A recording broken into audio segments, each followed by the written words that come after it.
ठीक है, चलो यूनिट 4 पे आ गए। सपोजिटरी की बात करते हैं, क्या होती है सपोजिटरी। चलो कंटेंट पीस के बारे में, सपोजिटरी आप पहले से पढ़ते हुए आ रहे हैं, मैंने आपको बताया ना क्या होता है। सपोजिटरीज रेक्टल रूट में रखने के लिए बनाई जाती हैं, तो उसके बारे में ही पढ़ेंगे। एक बार पढ़ाता हुआ चलूंगा, क्लियर होता चला जाएगा। सपोजिटरीज क्या होती है, डोसेज फॉर्म्स होती हैं, ठीक है जी, जो बॉडी ओरिफिस में रखने के लिए या माउथ में कहीं भी रखने के लिए बनाई जाती हैं। सपोजिटरीज वो होती हैं नेजल कैविटी, बॉडी की कैविटीज में रखने के लिए बनाई जाती हैं, बेसिकली वो सपोजिटरीज होती हैं, ठीक है जी। बेसिकली क्या होती हैं, जो बॉडी की कैविटी में रखने के लिए बनाई जाती हैं, उसको बोल रहा है ये, ठीक है जी। रेक्टल, कॉमनली रेक्टल रूट से यूज होती हैं, वेजाइनल रूट से, ठीक है जी, यूज होती हैं, यूरेथ्रल रूट में रखने के लिए भी ये बनाई जाती हैं, ठीक है जी। शेप कैसी होती है इनको, शेप और वेट वेरियस, बहुत अलग अलग तरह का होता है, वो हम आगे पढ़ लेंगे, ठीक है जी। इनका शेप और वेट हम आगे, देखो शेप कैसी होती है, मैंने आपको बताया ना शेप कैसी होती है, ये ऐसी होती है शेप, ताकि इजीली रखी जा सके रेक्टल रूट में, ठीक है। चलो एडवांटेज क्या होते हैं, फर्स्ट पास मेटाबॉलिज्म को अवॉइड करती हैं। अगर क्या हूं मैं ओरली यूज कर रहा था तो मेरी डिग्रेड हो जा रही थी, जीआईटी फ्लूइड से डिग्रेड हो जा रही थी, लेकिन मैं अगर रेक्टल रूट से यूज करता हूं तो डिग्रेड नहीं होगी, ठीक है जी। मेल्ट एट बॉडी टेम्परेचर पर ही ये घुल जाती हैं भाई, बॉडी टेम्परेचर पर ही घुल जाती हैं। बहुत लोकलाइजेशन सिस्टमिक एक्शन देखने को मिलता है, ठीक है जी। बच्चों को और बूढ़ों को आसानी से दी जा सकती हैं। अनकॉन्शियस अगर कोई पेशेंट है वो भी ले सकता है, ठीक है जी। इरिटेशन और वोमिटिंग, ठीक है जी। कन्वीनियंट फॉर ड्रग, ऐसी ड्रग जो इरिटेशन करती है, जीआईटी फ्लूइड में दिक्कत करती है, वोमिटिंग आ रही है, नोजियस फीलिंग आ रही है, रेक्टल रूट से दे दो कोई दिक्कत नहीं आएगी, ठीक है। ये सारी प्रॉब्लम सॉल्व हो जाएंगी अगर आप इसको रेक्टल रूट से देते हो, तो ये सारी प्रॉब्लम सॉल्व हो जाती हैं। डिसएडवांटेजेस क्या हैं, डिसएडवांटेज क्या है, इरिटेंट ड्रग कैन एडमिनिस्टर्ड, कह रहा है कि जो इरिटेंट ड्रग होती है उसको हम रेक्टल रूट से दे ही नहीं सकते, रेक्टल रूट में रखते ही वहां पर परेशानी कोज कर देगा, ठीक है जी। एम्ब्रेसमेंट टू पेशेंट, पेशेंट के लिए शर्म महसूस होती है पेशेंट को रेक्टल रूट से दवाई लेने में, ठीक है जी। लो टेम्परेचर पर ये हमें स्टोर करनी पड़ती है, क्योंकि बॉडी टेम्परेचर पर तो ये मेल्ट हो जाती हैं, इसलिए हमें क्या करना पड़ता है, फ्रीजिंग करनी पड़ती है।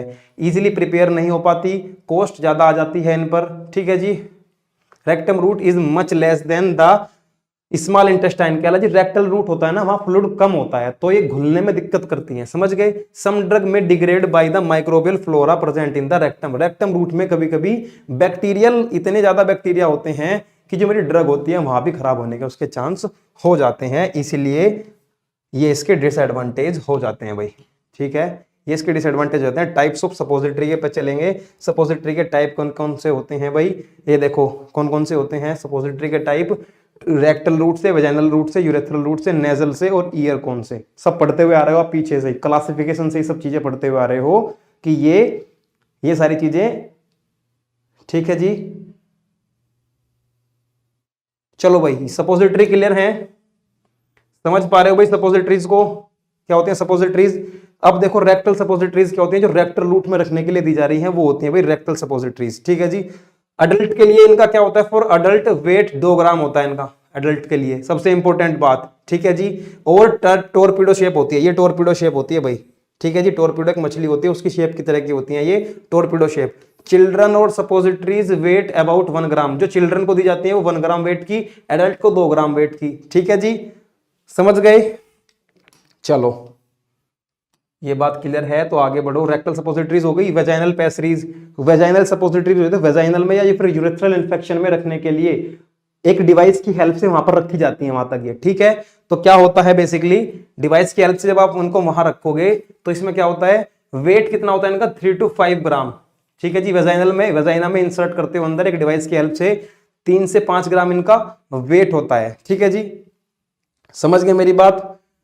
वेजाइनल म्यूकोसा को रिस्टोर करने के लिए, अगर वेजाइनल म्यूकोसा में इरिटेशन हो गई है, कोई दिक्कत हो गई है, खराब हो गई है, ठीक है जी, for its normal state and the contraception, कुछ गर्भ निरोधक गोलियां होती हैं और कुछ इन्फेक्शन को ठीक करने के लिए भी ये कुछ वेजाइनल सपोजिटरीज हो जाती हैं जो वेजाइना में रखी जाती हैं, इनको भी अपन यूज में लेते हैं और इनको भी हम सपोजिटरीज के अंदर ही पढ़ते हैं। नेक्स्ट आ जाती है यूरेथ्रल सपोजिटरीज, मींस जो यूरिनरी ट्रैक्ट पे अगर कोई इन्फेक्शन है, यूटीआई यूरिनरी ट्रैक्ट इन्फेक्शन हो जाते हैं ना, उस इन्फेक्शन को ठीक करने के लिए, उस इन्फेक्शन को, उस लोकल पर्टिकुलर जगह पे कोई इन्फेक्शन हो गया है उसको ठीक करने के लिए भी हम क्या करते हैं, उस पर्टिकुलर जगह पे ही, ठीक है, हम रख देते हैं। Insertion into the urethra, urethra में रखने के लिए बनाई जाती हैं, 2 से 4 ग्राम इनका वेट होता है, बहुत ही कम यूज में ली जाती हैं, ठीक है, क्योंकि यूरिनरी ट्रैक्ट पे ठीक है, बहुत ही कम यूज में ली जाती हैं ये, बस इतना बात समझ सकते हो आप, तो समझो। आगे क्या आती है बात, आगे बात आती है नेजल सपोजिटरीज क्या होती हैं भाई। नेजल सपोजिटरीज क्या होती हैं, नेजल सपोजिटरीज होती हैं जो नाक में रखने के लिए बनाई जाती है। देखो भाई वो रखने लग रही है नाक में, ठीक है जी। ग्लिसरोजिलेटिन बेस होता है इसके अंदर, क्या होता है बेसिकली ग्लिसरोजिलेटिन बेस होता है, और इसका वेट कितना होता है अबाउट 1 ग्राम, 1 ग्राम वेट होता है भाई इसका, और हम इसको आसानी से इंसर्ट कर सकते हैं अपनी नोज के अंदर रख सकते हैं, ठीक है। चलो आगे, अब बात आ जाती है किस पर, ईयरकोन्स पर। ईयरकोन्स पे होते हैं जो भाई इसी शेप के बनाए जाते हैं और कान में रखने के लिए यूज में ले जाते हैं, ये सपोजिटरीज होती हैं ईयरकोन्स सपोजिटरीज, ठीक है भाई। देखो राउंड शेप होती है, ओवल शेप होती है, टॉर्पिडो शेप होती है, बुलेट शेप और टेम्पोन शेप होती है, अलग अलग जगह पर रखने के लिए, ठीक है। अब बात कर लेते हैं, देखो ये मैंने आपको पढ़ा दिया ये किस किस यूज में होते हैं, 0 1 2 3 4 ए और बी होती है जो नेजल और यूरेथ्रा में रखी जा रही हैं। 4 नंबर 4 की है जो पैसरीज के रूप में वेजाइना में रखी जाती है रेक्टल यूज के लिए। 1 2 3 है और चिल्ड्रंस के लिए 0 वाली यूज होती है, ठीक है। चलो ठीक है, suppositories base of ideal properties. Ideal properties के अंदर क्या जाता है इनका, देखो भाई कह रहा है कि शेप एंड साइज स्टोरेज होना चाहिए इनका, शेप और साइज ऐसी होनी चाहिए कि आसानी से हम स्टोर कर सकें। मेल्ट बॉडी टेम्परेचर पर मेल्ट हो जानी चाहिए, नॉन रिटेंट होनी चाहिए, ठीक है जी। आसानी से क्या हो जाए, shrink sufficient to remove from the mould, mould से निकालने में आसानी से ये लुब्रिकेटिंग होनी चाहिए, ठीक है जी। Interfere in release and absorption of drug, drug का एब्जॉर्प्शन आसानी से करती हो, ठीक है जी। Permit incorporation of drug, drug का जो इनकॉर्पोरेशन है हमारी बॉडी के अंदर उसमें हेल्प कर सकती हो, ठीक है जी। It should be compatible with the variety of drug, अलग अलग ड्रग की वैरायटी के साथ ये कंपेटेबल हो, उनके साथ भी दी जा सके। It should B physical stable on storage, storage करने पर ये खराब ना हो, अपनी भौतिक अवस्था में जैसी है वैसी बनी रहे। It should not be soften and harden on storage, storage करने पर ना तो ज्यादा हार्ड हो ना ज्यादा सॉफ्ट हो, जैसी बनाई थी वैसी रखी रहे। ये सारी आ जाती हैं इसके आइडियल प्रॉपर्टीज के अंदर। आगे चलते हैं, बात करते हैं टाइप ऑफ बेसिस। 3 तरह के बेस होते हैं। ऑयलोजिनस बेस, ऑयलोजिनस बेस में क्या basically cocoa butter, emulsified Theobroma oil और हाइड्रोजनेटेड ऑयल्स यूज करते हैं। हाइड्रोफिलिक बेसिस भी होते हैं जो वाटर सोल्यूबल होते हैं, जैसे ग्लिसरोजिलेटिन बेस, सोप ग्लिसरीन बेस, ठीक है जी। पॉलीथाइलिन ग्लाइकोल, ये आप पहले भी पढ़ते, पॉलीथाइलिन ग्लाइकोल 3 से 4 बार आया है, ये वर्ड भी 3 से 4 बार आ चुका है और ये वाला भी, तो ये सारे आपको इस्तेमाल में लेने हैं, सब आपको समझते हुए चलना है। इमल्सिफाइंग सिंथेटिक बेसिस क्या होते हैं, ठीक है जी, ये होता है विटसोल होता है, ठीक है जी, और मेजा एस्ट्रिनम होता है और मेजोपोल होता है, ठीक है। ये सारी चीजें इसमें आ जाती हैं। अब आपने क्या करना है, अब आपने क्या करना है, आगे बढ़ना है और क्या समझना है भाई, आगे बढ़ना है और समझना है फैटी और ऑयलोजिनस बेस क्या होता है। बेसिकली कोका बटर इसमें हम यूज करते हैं, कोका बटर यूज करते हैं, तो प्रॉपर्टीज क्या होती हैं इसकी, कोका बटर क्या करता है बेसिकली, ये क्या होता है, एक रोस्टेड सीड होता है जिसको हम सपोजिटरी बनाने के लिए यूज करते हैं। रूम टेम्परेचर पर येलोइश होता है, व्हाइट होता है, सॉलिड होता है, ठीक है जी। एग्रीएबल चॉकलेट की तरह का इसका ऑर्डर होता है, ठीक है जी। केमिकली क्या होता है, एक ट्राइग्लिसराइड होता है, ठीक है। फैटी एसिड्स होते हैं प्राइमरी ऑफ ओलियोपामिटोस्टेरिन एंड द ओलियोडिस्टेरिन होता है, ये ओलियोडिस्टेरिन होता है। और इसके अंदर क्या होता है, इट मेल्ट एट 30 से 35 डिग्री सेंटीग्रेड, ये डिग्री सेंटीग्रेड है भाई, 30 से 35 डिग्री सेंटीग्रेड पर ये डिसॉल्व हो जाता है, ठीक है जी, समझ गए। चलो एक बार स्क्रीनशॉट ले लो भाई, फटाफट से स्क्रीनशॉट ले लो भाई, स्क्रीनशॉट, टाइम मिलता है बीच में आपको स्क्रीनशॉट लेने का, ठीक है। अब आगे बढ़ते हैं, एडवांटेज और डिसएडवांटेज आप पीछे पढ़ के आ चुके हो भाई, सपोजिटरीज के एडवांटेज और डिसएडवांटेज आप पीछे पढ़ के आ चुके हो, ठीक है। तो अब आगे बढ़ते हैं, इमल्सिफाइंग, ठीक है। इमल्सिफाइंग थियोब्रोमा क्या होता है, देखो when large quantity of aqueous solution use, इसमें क्या होता है, large quantity of water use करते हैं हम, इसके अंदर क्या करते हैं, large quantity of water use करते हैं, ठीक है जी। और लेनेट वैक्स कितना 10%, सिटाइल एल्कोहल 2 से 3%, बीज वैक्स 4% और स्पर्मेसेटी वैक्स कैसा होता है 12% इसके अंदर अपन यूज में लेते हैं। बेसिकली ये क्या होता है, इमल्सिफाइंग थियोब्रोमा ऑयल होता है, ठीक है। हाइड्रोजनेटेड जेल कैसे होते हैं, हाइड्रोजनेटेड जेल जिसके अंदर क्या होता है, basically hydrogenetic of various vegetable oil such as arachis oil, cotton seed and cotton oil और palm oil. Basically oil formulation ही होती हैं, सारे ऑयल इसी के अंदर यूज होने वाले हैं। तो ये क्या होते हैं, हाइड्रोजनेटेड ऑयल्स के तौर पर यूज में लिए जाते हैं। वाटर सोल्यूबल और वाटर मिक्सिबल बेसिस क्या होते हैं, जो तो वाटर सोल्यूबल हो जाएं या वाटर के साथ मिक्स हो जाएं, ठीक है। जैसे फॉर एग्जांपल, सीधे एग्जांपल पे चलते हैं, type A gelatin and the type B gelatin क्या होते हैं, वाटर सोल्यूबल होते हैं, ठीक है भाई। टाइप ए और टाइप बी कैसे होते हैं, वाटर सोल्यूबल जिलेटिन होते हैं, ठीक है जी। चलो, डिसएडवांटेज क्या है, हाइग्रोस्कोपिक यानी कि मॉइस्चर गेन कर लेता है, बैक्टीरियल ग्रोथ जल्दी हो जाती है, इनकम्पेटिबिलिटी हो जाती है, ये इसके क्या होते हैं भाई, ये इसके डिसएडवांटेजेस हो जाते हैं, ठीक है। सोप ग्लिसरीन सपोजिटरीज, ठीक है, और पॉलीवेलेंट और इनके एडवांटेज। सोप ग्लिसरीन में क्या होता है, बेसिकली ग्लिसरोजिलेटिन हम यूज में लेते हैं, क्या यूज में लेते हैं इसके अंदर, ग्लिसरोजिलेटिन यूज में लेते हैं।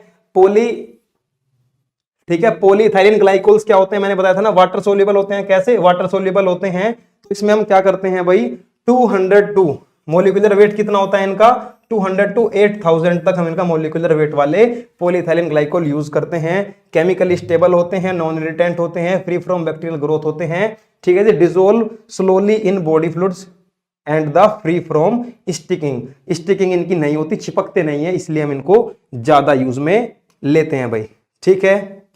यही आपको बेसिकली डिस्कस करने हैं, यही कुछ इंपॉर्टेंट हैं, ठीक है जी। ये भी एक तरह का बेस हो जाता है, ठीक है। ये सारे बेसिस हैं, इनको आपको यूज करते हुए चलना है। इंपॉर्टेंट बात करते हैं इनका क्या, प्रिजर्वेशन ऑफ सपोजिटरीज, सपोजिटरीज का प्रिजर्वेशन। देखो, हैंड रोलिंग मेथड होता है, हैंड रोलिंग आप हैंड से रोल करके बनाओगे, और हॉट प्रोसेसिंग और फ्यूजन मेथड होता है, आपको इनको फ्यूज करना है, सॉलिड्स को एक जगह पे फ्यूज करेंगे तो ये मेल्ट हो जाएंगे, और मेल्ट होके क्या बनाएंगे, एक सपोजिटरीज बनाएंगे। और एक होता है कोल्ड कंप्रेशन मेथड, कुछ ऐसी सपोजिटरीज होती हैं जो अगर ज्यादा टेम्परेचर पर आप उनको बनाने की कोशिश करोगे तो वो जल्दी मेल्ट हो जाते हैं प्रोडक्ट, इसलिए आपको उनको कोल्ड टेम्परेचर पर बनाना पड़ता है। इन तीनों के अंदर हम यही पढ़ते हैं। ये पहले टाइम में बनाई जाती थी, अब तो मशीनें आने के लिए उपकरण यूज में लिए जाने लगे हैं। तो बेसिकली क्या होता है, ये मैंने तीनों आपको बता दिए, ठीक है। हैंड रोलिंग में भी यही होने वाला है, ठीक है, हैंड से रोल करके बनाते हैं और जो डिजायर्ड शेप होती है वो दी जाती है। हॉट प्रोसेसिंग में मेल्टिंग करते हैं, और कोल्ड में ये ध्यान रखते हैं कि हम इसको कोल्ड टेम्परेचर पर ही इनका कंप्रेशन करके इसको बनाना है भाई, ठीक है। डिस्प्लेसमेंट वैल्यू क्या होती है, और मेथड ऑफ प्रिपरेशन पे चलते हैं। डिस्प्लेसमेंट वैल्यू से पहले हम चलते हैं मेथड ऑफ किस पे, प्रिपरेशन पे। कैसे इनका मेथड ऑफ प्रिपरेशन हम यूज में लेते हैं भाई। Clean and lubricated the mould, जिस मोल्ड में बनाते हैं उसको क्लीन कर लेते हैं, ठीक है। चाइना डिश यूज करते हैं, हीट, उसको हीट कर लेते हैं, ठीक है जी। 2/3 पार्ट ऑफ बेस, बेस का 2/3 हिस्सा मेल्ट करेंगे, चाइना डिश में डालेंगे, हीट करेंगे और उसको घुमाते रहेंगे। पाउडर मेडिकामेंट उसके अंदर डाल देंगे, उसको मिक्स करेंगे। चाइना डिश जो गर्म है पहले से ही, फ्यू सेकंड उसको फिर हम कंटिन्यूअस स्टर करते रहेंगे। अब पोर द मेल्टेड मास, जो मास मेल्ट हो गया उसको पोर कर देंगे कैविटीज, जो मोल्ड है हमारे उसके अंदर। जैसे मोल्ड के अंदर डालोगे तो मोल्ड में ल्यूब्रिकेंट लगा रहता है, कुछ टाइम के बाद उसे रखोगे और फिर उसको मोल्ड से बाहर निकालोगे तो आसानी से बाहर आ जाता है और आपकी सपोजिटरीज बन जाती है, प्रिपेयर हो जाती है, ठीक है। यही तरीका होता है इनको बनाने का, यही तरीका होता है भाई इनको बनाने का, ठीक है। यही तरीका होता है भाई इनको बनाने का। नेक्स्ट मेथड है आपका, नेक्स्ट पॉइंट है आपका, ठीक है जी, इवैल्यूएशन ऑफ सपोजिटरीज। सपोजिटरीज का इवैल्यूएशन आप कैसे करते हो, देखो मैं आपको यही क्लियर कराता हूं बातें। विजुअलाइज इवैल्यूएशन, उनकी शेप का इवैल्यूएशन करते हो कि वो विजुअलाइज हो रही हैं ठीक से या विजुअलाइज नहीं हो रही हैं।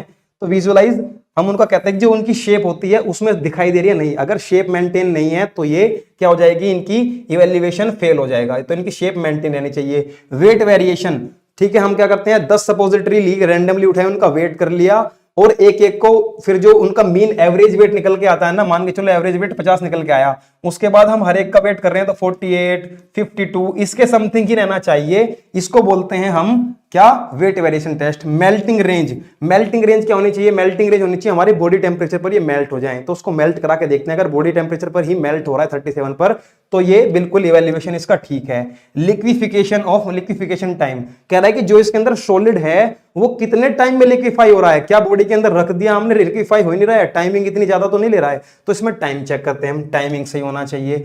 ठीक है जी। कंटेंट यूनिफॉर्मिटी, जो हमारा कंटेंट है वो बाहर धब्बेदार फॉर्म में तो नहीं दिख रहा है, कहीं कहीं गड्ढे तो नहीं दिखाई दे रहे हैं, अलग अलग तो नहीं दिखाई दे रहा है, उसको बोलते हैं कंटेंट यूनिफॉर्मिटी टेस्ट। ये भी हम विजुअलाइज कर लेते हैं।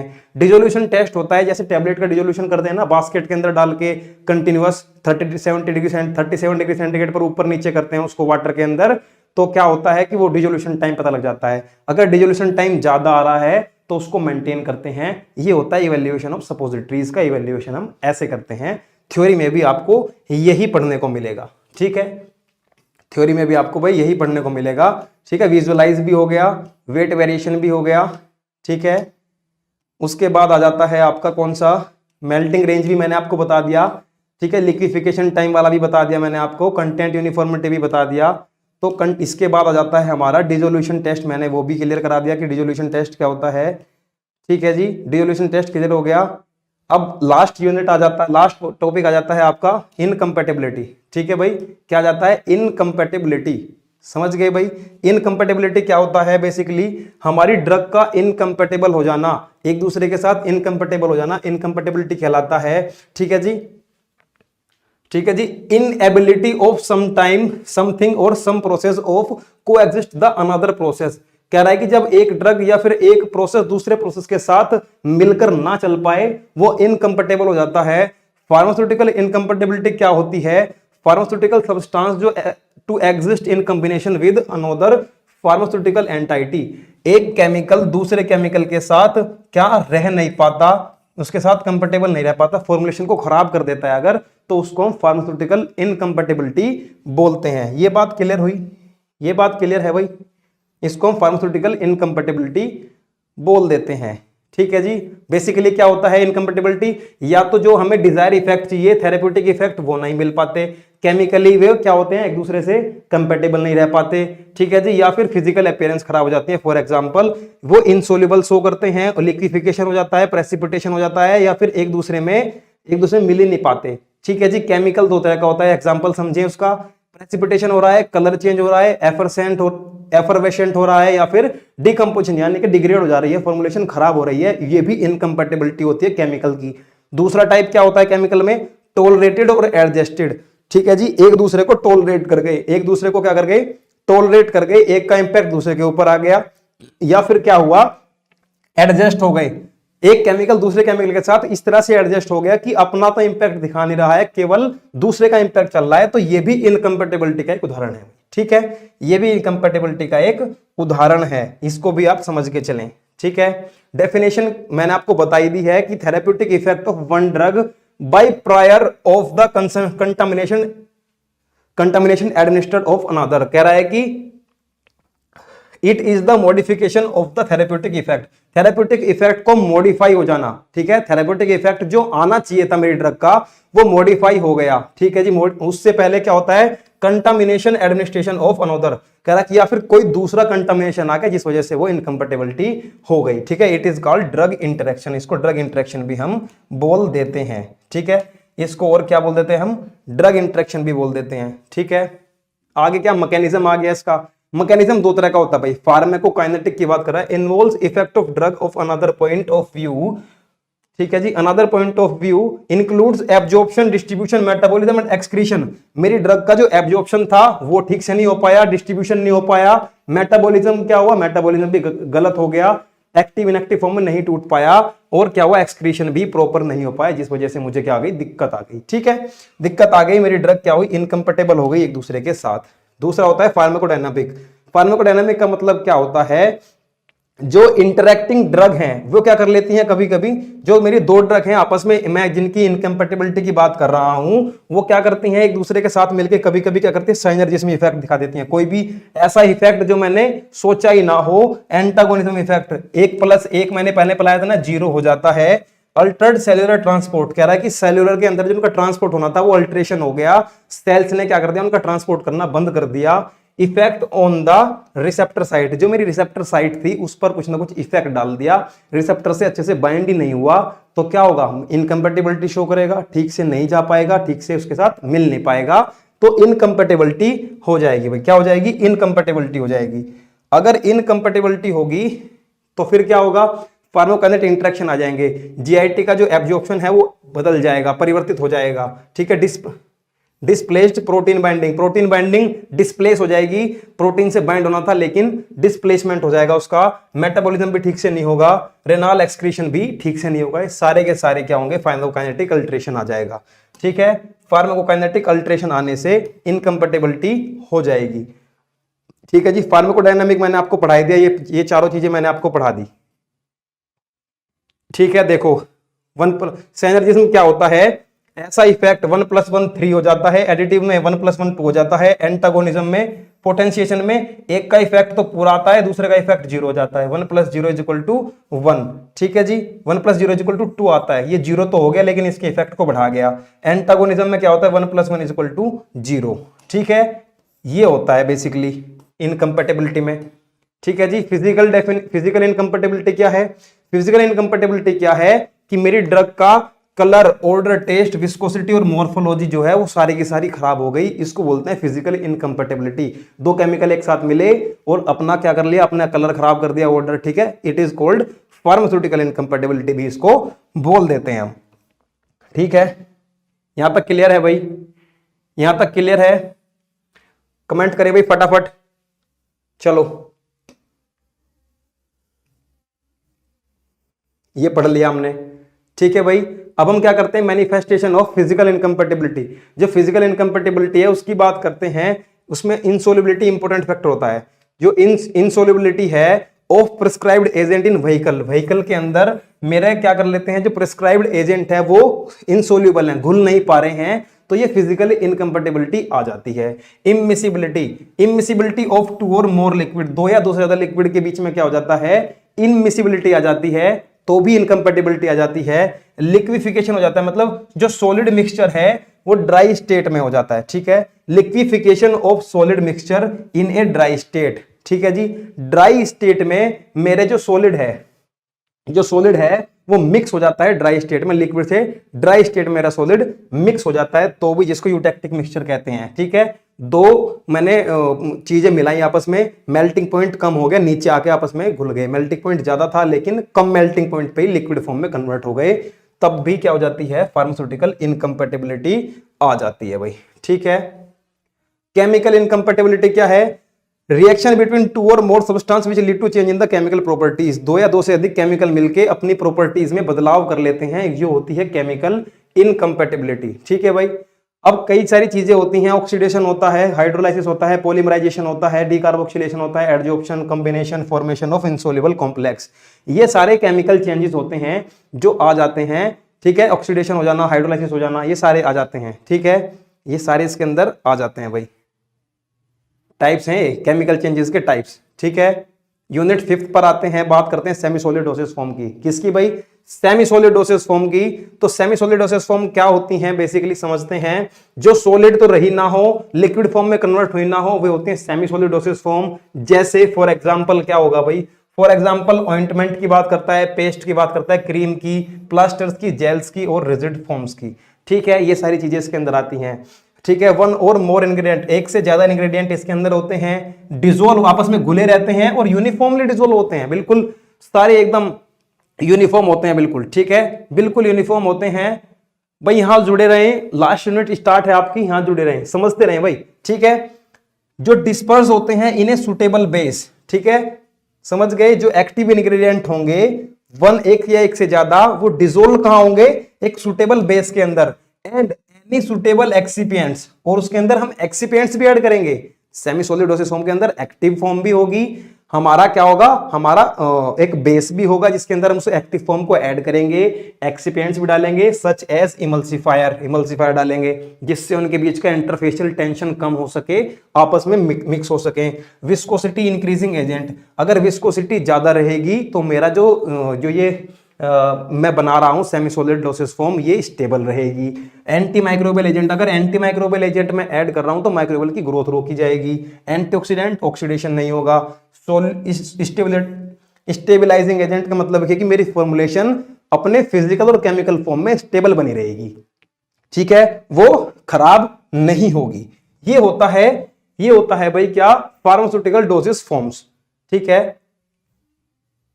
इसकी डेफिनेशन क्या होती है? Semi solid are the topical dosage form. देखो ये लगा रहा है ना, टॉपिकली यूज कर रहा है। क्या यूज कर रहा है? टॉपिकली यूज कर रहा है। थेराप्यूटिक यूज कैसा होता है कि protective and the cosmetic function. Basically जो ये सेमी सॉलिड डोसेज फॉर्म होती हैं टॉपिकली यूज की जाती हैं और कॉस्मेटिक पर्पज से। कॉस्मेटिक्स क्या होते हैं? जो आपकी ब्यूटी को एनहांस कर दें, वो होते हैं कॉस्मेटिक्स। ठीक है, वे होते हैं कॉस्मेटिक्स। ठीक है, और कहां यूज कर सकते हैं हम इनको? They may applied to the skin. Skin पर भी अप्लाइड, मोस्टली स्किन पर अप्लाइड होता है, लेकिन स्किन पर तो होता है used in nasal, nasal cavity में भी यूज होते हैं। बाम वगैरह देखिए आपने, नाक में भी लगा लेते हो आप, सेमी सॉलिड होता है। ठीक है जी, वेजाइनली और द रेक्टली भी हम इनको यूज कर लेते हैं, तो ये भी सेमी सॉलिड की एक खास बात हो जाती है भाई। ठीक है, एडवांटेजेस समझ लो, एक्सटर्नली यूज कर सकते हैं। एडवांटेजेस क्या होता है? एक्सटर्नली यूज कर सकते हैं। क्या कर सकते हैं? एक्सटर्नली, अरे यार हद हो गई, एक्सटर्नली यूज होता है। ठीक है जी, probability of side effect can be, side effect कम से कम होता है इनका। ठीक है जी, फर्स्ट पास मेटाबॉलिज्म, जब हम खाएंगे ही नहीं, जब हम ओरली खाएंगे ही नहीं, तो फर्स्ट पास मेटाबॉलिज्म का मतलब ही नहीं रहा। ठीक है जी, मेटाबॉलिज्म को हम अवॉइड कर सकते हैं। लोकेशन, लोकल एक्शन भी हो सकता है, साइट स्पेसिफिकेशन एक्शन भी हो सकता है of drug on affected area. जो इफेक्टेड एरिया है वहां पर हम सिस्टमिकल, क्योंकि वजाइना में रखते हैं, वहां से भी सिस्टमिकली एब्जॉर्ब हो सकती है, सिस्टम में पहुंच सकती है। और लोकल एक्शन यानी कि हम स्किन पर लगाते हैं, वहां से वो लोकल एक्शन भी शो कर सकती है। कन्वीनियंट फॉर अनकॉन्शियस पेशेंट के लिए भी ये फायदेमंद चीज होती है। ओरली इसका एडमिनिस्ट्रेशन डिफिकल्ट होता है भाई। ठीक है, suitable dosage form for bitter drug. Bitter drug जो कड़वी ड्रग्स होती हैं उनके लिए क्या है? एक सुटेबल डोसेज फॉर्म होती है। More stable then liquid dosage form. Liquid dosage form से ज्यादा स्टेबल होती हैं, लिक्विड डोसेज फॉर्म से ज्यादा स्टेबल होती हैं। क्यों होती हैं? क्योंकि इन ये सेमी सॉलिड फॉर्म में रहती है, विस्कोसिटी इनकी ज्यादा रहती है। डिसएडवांटेज क्या है? डोज की एक्यूरेसी नहीं हो पाती भाई, डोज की एक्यूरेसी नहीं हो पाती, आप अपनी मर्जी से कितना भी निकाल लो उसके अंदर से। ठीक है जी, the base which is used semi solid dosage form can be easily oxidized. इसका जो बेस होता है जिसके अंदर एक्टिव ड्रग मिलाई जा रही है, वो जल्दी ऑक्सीडाइज हो जाता है। ठीक है, और क्या होता है? May cause staining. ठीक है, जगह जगह कलर छोड़ देता है, धब्बे छोड़ देता है।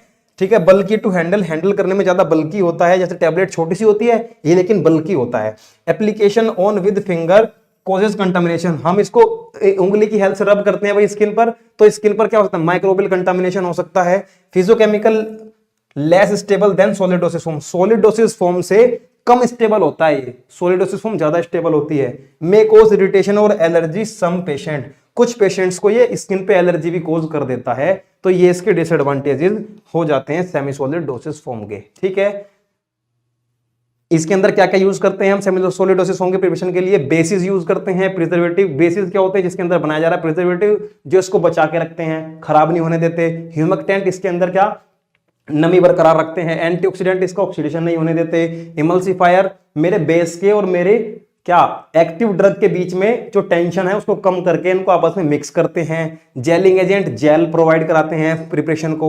ठीक है, परमिएशन एनहांसर क्या होते हैं? अगर स्किन पर लगा रहा हूं तो वो अंदर परमिएट कर जाएं, घुस जाएं।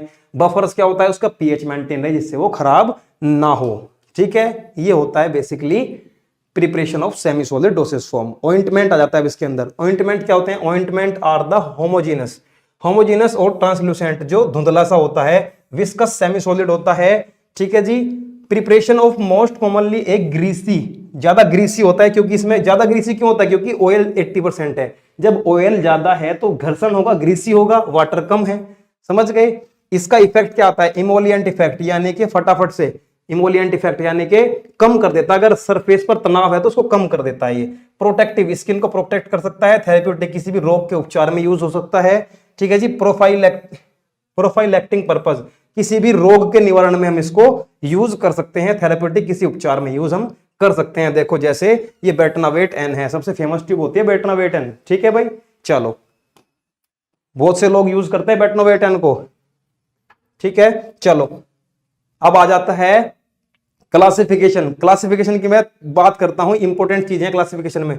एपिडर्मिक, यानी कि स्किन के ऊपर अप्लाई होते हैं वे एपिडर्मिक ऑइंटमेंट जो स्किन के ऊपर अप्लाई होते हैं। दूसरी बात एंडोडर्मिक, एंडोडर्मिक वे होते हैं जो स्किन के अंदर पेनिट्रिएट करा के रखे जाते हैं। वे होते हैं, क्या होते हैं वे होते हैं एंडोडर्मिक। उसके बाद आता है डायडर्मिक। डायडर्मिक में क्या होता है? These ointment are intended to release the medicament that passes through the skin and produce systemic effect. देखो एंडोडर्मिक में भी क्या था, सिस्टमिक इफेक्ट आने के चांस कम थे, लेकिन जो डायडर्मिक है स्किन के नीचे इतना रखा जाता है कि जो मेरी ड्रग की फॉर्मुलेशन है वो रिलीज होकर ब्लड तक पहुंच जाए और मेरे सिस्टम में पहुंच जाए, वो होता है डायडर्मिक ऑइंटमेंट। समझ गए मेरी बात, डायडर्मिक ऑइंटमेंट भी। चलो देखो ये एपिडर्मिस लेयर हो गई, ये डर्मिस लेयर हो गई, ठीक है। एपिडर्मिस ऊपर है, डर्मिस इसके नीचे है, और इसके बाद फिर नर्व्स आ जाती हैं तो ये पहुंच जाता है, ठीक है भाई, ओके। चलो आगे चलते हैं, ज्यादा नहीं बचा है, थोड़ा सा मैटर बचता है आपके पास, तो उसको क्लियर करते हुए चलते हैं भाई, उसको भी क्लियर करते हुए चलते हैं, ठीक है जी। प्रिपरेशन आ जाती है, preparation of the ointment. Ointment की प्रिपरेशन के लिए 3 मेथड होते हैं। देखो बेसिकली इंफॉर्मेशन, कौन सा, इनकॉर्पोरेशन मेथड होता है, क्या हो रहा है, ठीक है जी। इनकॉर्पोरेशन मेथड होता है, फ्यूजन मेथड होता है, इमल्सिफिकेशन मेथड होता है। एक दूसरे को इनकॉर्पोरेट करके जो बनाया जाएगा, फ्यूजन मतलब एक दूसरे को मेल्ट करके जो बनाया जाएगा। इमल्सिफिकेशन होता है कि इमल्सिफाइंग एजेंट यूज करेंगे जिससे उनके बीच का इंटरफेशियल टेंशन कम होगा और मेरे लिए एक ऑइंटमेंट रेडी हो जाएगा, ठीक है जी। चलो इतनी बात क्लियर है, इतनी बात क्लियर है, आगे बढ़ो। देखो ट्राइचुरेशन मेथड पढ़ते हैं। सबसे पहले हम क्या करते हैं, साइज रिडक्शन करते हैं, उसके बाद क्या करते हैं, ग्राइंडिंग करते हैं, मिक्सिंग अपने बेस के साथ मिक्स करेंगे, जिस बेस में हमें एक्टिव कंस्टिट्यूएंट मिलाना है उस बेस के साथ मिक्स करेंगे, ठीक है जी। स्पेचुलाइजेशन और ट्राइचुरेशन मतलब कंटिन्यूअस उसको मिक्स करते रहेंगे, base to produce final weight, ठीक है। जितना बेस हमें मिलाना है सारा बेस मिला देंगे ताकि फाइनल वेट हमारा बन जाए। होमोजेनाइजेशन करेंगे ताकि उसको एक तरह से दिखे, सारा अलग अलग ना दिखे, एक रूपता में दिखे, ऐसा बनाएंगे। फिर उसकी हम फिलिंग कर लेते हैं भाई अपने कंटेनर के अंदर। ये होता है ट्राइचुरेशन मेथड, ठीक है। ये कौन सा मेथड होता है, ट्राइचुरेशन मेथड। क्लियर इतनी सी बात। फ्यूजन मेथड में भी यही होता है, सबसे पहले जिसका हाई मेल्टिंग पॉइंट है उसको यूज करेंगे, जिसका सबसे पहले हाई मेल्टिंग पॉइंट है उसको यूज करेंगे, जिसका कम मेल्टिंग पॉइंट है उन दोनों को साथ में मिलाने के बाद सेम फिनोमिना जो हमने पीछे यूज किया था वही फिनोमिना यूज करने के बाद हम फ्यूजन मेथड को इस्तेमाल में लेंगे। अब आगे की बात करते हैं, ठीक है जी। प्रिपरेशन ये मैं आपको बता चुका हूं।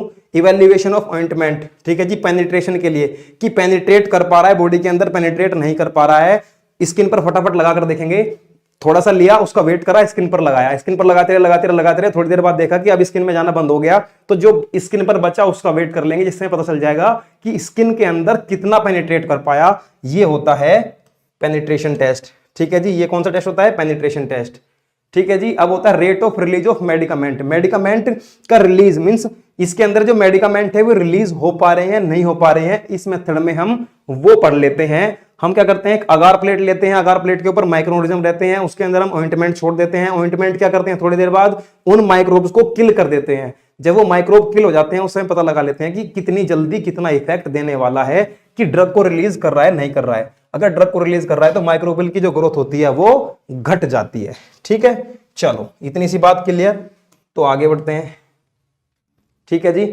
आगे बढ़ते हैं और बात करते हैं, देखो भाई क्रीम्स की, ठीक है। अब 2-4 टॉपिक बचे हैं। देखो क्रीम्स के बारे में क्या होता है, क्रीम्स होती हैं जो होमोजेनस और सेमी सॉलिड प्रिपरेशन होती हैं, जिसके अंदर क्या होते हैं, लिपोफिलिक क्या होगा भाई, जो ऑयल सोल्यूबल होते हैं, ठीक है जी। इमल्सिफाइंग एजेंट उसके अंदर डाले जाते हैं। Consistency depend upon the type of emulsion, किस तरह का इमल्शन बन रहा है। इसके अंदर भी क्रीम्स के अंदर इमल्शन बनते हैं, water in oil type emulsion बन रहा है या फिर oil in water type emulsion बन रहा है, उसी हिसाब से हम सॉलिड इन द क्या on the nature of the solid की नेचर के बेस पर ही हम इंटरनल फेज का डिसीजन लेते हैं। Creams are intended for the application, ठीक है जी। किसके लिए एप्लीकेशन बनाई जाती है, स्किन और सर्टेन म्यूकस मेम्ब्रेन, या तो स्किन पर लगाई जाती है या कुछ म्यूकस मेम्ब्रेन पर लगाई जाती है। किस लिए, उनको प्रोटेक्ट कर सके, उनका उपचार कर सके, उनमें अगर कोई बीमारी लग गई है उसको ठीक कर सके, ठीक है, इसलिए बनाई जाती है ये क्रीम्स। अब आगे बात कर लेते हैं, हम आगे बात कर लेते हैं क्लासिफिकेशन ऑफ क्रीम की। कई तरह की होती हैं क्रीम कंटेनिंग माइक्रोस्फीयर, जिसके अंदर माइक्रोस्फीयर होते हैं, ऐसी होती हैं, लेमिनार फेस्ड होती हैं, और क्रीम कंटेनिंग लिक्विड होते हैं, जिसके अंदर नैनो छोटे छोटे पार्टिकल्स होते हैं, ऐसी भी क्रीम्स होती हैं, ठीक है। क्रीम्स बनाते कैसे हैं, ये आसान सा है, एक बार आपको पढ़ना है बस। सीधे क्रीम्स को बेसिस के साथ मिक्स करके बनाते हैं हम, ठीक है। क्रीम्स का इवैल्यूएशन कैसे करते हैं, विस्कोसिटी चेक करते हैं सबसे पहले इनकी। नंबर सेकंड पे क्या आता है, हम इसकी सेंसिटिविटी चेक करते हैं कि इरिटेशन तो कोज नहीं कर रही है, फोटो सेंसिटाइजेशन तो नहीं है, ठीक है, धूप में खराब तो नहीं हो रही है।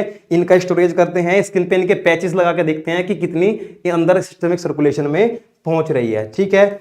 उसके बाद क्या होता है, थर्मल इफेक्ट देखते हैं कि टेम्परेचर पे खराब तो नहीं हो जाएगी, थर्मल इफेक्ट भी देखते हैं। उसके बाद आता है फेज सेपरेशन, इसको रखने के बाद क्रीम्स बनाई, क्रीम बनाने के बाद उसको रख दिया, रखने के बाद वो अपनी फेज में अलग अलग तो नहीं हो रही है, ठीक है, 2 लेयर में डिवाइड तो नहीं हो रही है, ऐसा हम कर लेते हैं, ठीक है, ऐसा हम कर लेते हैं। नंबर आगे आता है evaluation of topical dosage form, rheology और सेंसिटिविटी एंड बायोलॉजिकल टेस्ट। देखो रियोलॉजी होता है भाई विस्कोसिटी, सेंसिटिविटी होता है फोटो सेंसिटिविटी, या फिर कोई इरिटेशन तो कोज नहीं कर रही है, उसकी ये बात करता है, ठीक है। नेक्स्ट आ जाता है भाई क्या, देखो ointment, cream, paste, gel, suppositories. Suppositories आपने पढ़ ली है, ऑइंटमेंट, क्रीम्स में आपको पढ़ा चुका हूं। अब बात करते हैं पेस्ट और जेल्स की, ठीक है जी, पेस्ट और जेल्स की। देखो जेल्स क्या होते हैं, क्लियर और सेमी सॉलिड सिस्टमिक कंसिस्टेंट होते हैं, dispersion of solid, dispersion of small and large molecule in aqueous medium. देखो वाटर के अंदर हम क्या करते हैं, सॉलिड और स्मॉल मॉलिक्यूल्स को डिस्पर्स कर देते हैं, ठीक है जी।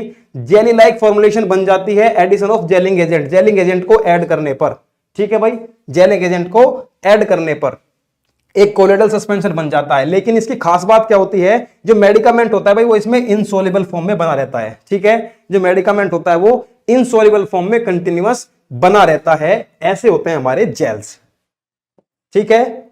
नेक्स्ट पे हम बात करते हैं भाई, नेक्स्ट पे हम बात करते हैं जेलिंग एजेंट की। जेलिंग एजेंट क्या होते हैं, देखो कुछ तो सिंथेटिक होते हैं सच एज कार्बोवर 934, कुछ होते हैं cellulose derivative such as carboxy methyl cellulose, कुछ होते हैं हाइड्रोक्सी प्रोफाइल मिथाइल सेलुलोज, होता है नेचुरल गम सच एज ट्रैगेकांथ। पढ़ते हुए आ रहे हो गम, पीछे से पढ़ते हो ट्रैगेकांथ, ट्रैगेकांथ, तो ट्रैगेकांथ भी एक तरह गम होता है और जो जेलिंग एजेंट की तरह काम में लिया जाता है, ठीक है।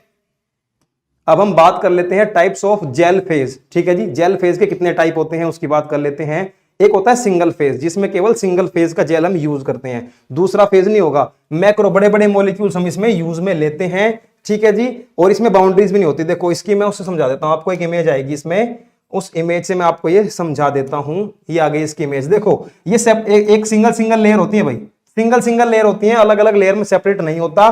जबकि टू फेज क्या होता है, जबकि टू फेज क्या होता है, देखो टू फेज में क्या हुआ, 2 फेज में सेपरेट हो गया, ये यहां से 2 फेज, यहां से 2 फेज, ये दो फेज में सेपरेट होके बन जाता है, इसलिए हम ये 2 फेज का जेल यूज करते हैं। अलग अलग जेल अलग अलग टाइप्स के होते हैं, इसलिए हम इनको अलग अलग तरीके से ही यूज में लेते हैं भाई, ठीक है।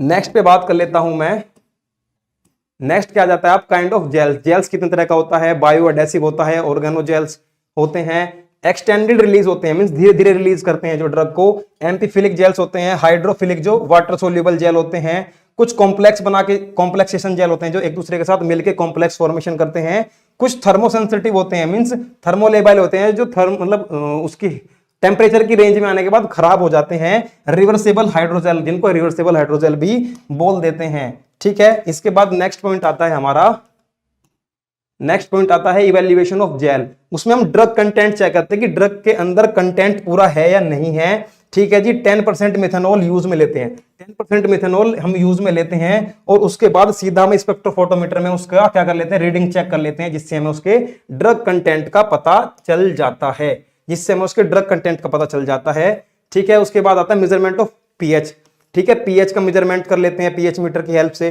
जिससे हमें उसका पीएच पता चल जाता है। तो ये सारी फॉर्मुलेशन हमें स्टैंडर्ड रिकॉर्ड मेंटेन करने के लिए सब चीजें देखनी पड़ती है। विस्कोसिटी, विस्कोमीटर से विस्कोसिटी का मेजरमेंट कर लेते हैं, ठीक है, क्लियर है ये बात। ये देखो जैसे आप घर में वो होता है ना, ज्यादा डेयरी पे दूध देने जाते हो, ऐसा विस्कोसिटी होता है, जैसे वो दूध का गाढ़ापन चेक करता है, ऐसे ही ये जेल की विस्कोसिटी चेक करता है, ठीक है। नेक्स्ट आ जाता है स्प्रेडेबिलिटी, कि वो कितना स्प्रेड करेगा बॉडी के ऊपर, कितना स्प्रेड करेगा जेल, उसकी स्प्रेडेबिलिटी चेक करते हैं हम, ठीक है जी, उसकी स्टेबिलिटी चेक करते हैं। एक होता है एक्सट्रूडेबिलिटी, मींस उसको जेल को जैसा पुश कर रहे हो तो कितने टाइम में कितना जेल बाहर आ रहा है। अगर एक स्टैंडर्ड टाइम, एक रिकॉर्डिंग टाइम हमारे पास है, उससे हम उसको क्या करते हैं, मैच करते हैं। अगर उतने टाइम में उतनी ड्रग बाहर आ पा रही है, दैट मींस इसकी एक्सट्रूडेबिलिटी क्या है, बढ़िया है, ठीक है, हमारा जेल जो हमने बनाया है वो बिल्कुल सही है, ठीक है। उसके बाद बात करते हैं पेस्ट की, ठीक है, पेस्ट आपका लास्ट टॉपिक लगभग हो जाता है। तो पेस्ट आर यूजुअली, देखो टूथपेस्ट वगैरह होते हैं, पेस्ट तो आप जानते हो यार, टूथपेस्ट वगैरह होते हैं, और बहुत सारे पेस्ट हम यूज में लेते हैं जिनके अंदर क्या होता है, इनसोल्युबल सॉलिड का हाई परसेंटेज होता है। देखो लगभग 50% और या उससे ज्यादा ही इनसोल्युबल क्या होते हैं, सॉलिड्स होते हैं, जो फाइनली डिस्पर्स रहते हैं, और सुटेबल व्हीकल को हम इसमें यूज में लेते हैं। जो क्रोनिक इन्फेक्शन के लिए यूज में लिए जाते हैं। कैसे इन्फेक्शन के लिए भाई? क्रोनिक इन्फेक्शन के लिए यूज में लिए जाते हैं। ठीक है, ये होते हैं बेसिकली हमारे पेस्ट। ठीक है जी। करेक्टरिस्टिक ऑफ पेस्ट, पेस्ट की करेक्टरिस्टिक क्या होती हैं? मतलब कि पोर्स नहीं होना चाहिए, हमारा जो प्रिपरेशन है वो हमारा जो इंटरनल हम यूज कर रहे हैं उसको खराब ना करें। ठीक है जी। इसकी करेक्टरिस्टिक क्या क्या होती हैं? ठीक है, हम इसको क्या कर सकते हैं, इसको हम जो सिर पे अगर कोई इंफेक्शन हो गया मान लगा सकते हैं, क्योंकि पेस्ट क्या होता है, they are difficult to remove from hair, hair से रिमूव नहीं कर सकते। ठीक है जी। और क्या है, अडेसिव प्रॉपर्टी होनी चाहिए टुवर्ड द स्किन। ठीक है, जो मेरी वेट स्किन है उस पर ये आसानी से चिपक जाए, ऐसा ये होना चाहिए। ठीक है जी।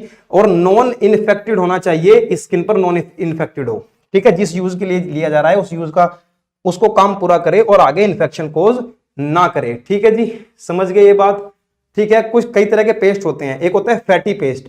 कैसा होता है? फैटी पेस्ट होता है फैटी और ओलिजिनस बेस के साथ मिला के बनाया जाता है। एक्वस बेस वाटर के साथ मिला के बनाया जाता है।